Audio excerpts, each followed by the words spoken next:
Congratulations if you scored 100% of this quiz. Well, as I promised at the beginning of this quiz, it's time to explain to you how to use anymore, any longer and no longer correctly. First of all, I would like to tell you that both words convey the same meaning.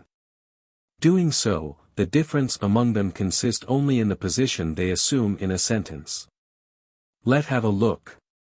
For example, any more and any longer they go at the end of the sentence, while no longer goes in the middle of the sentences. Look at these examples. Example number 1. Brandon isn't an employee at the company anymore. Example number 2. Brandon isn't an employee at the company any longer. Example number 3. Brandon is no longer an employee at the company. As you can see, any mo and any longer go at the end of the sentence and no longer in the middle of the sentence. Let's have more examples. I don't need to go to hospital anymore. I don't need to go to hospital any longer.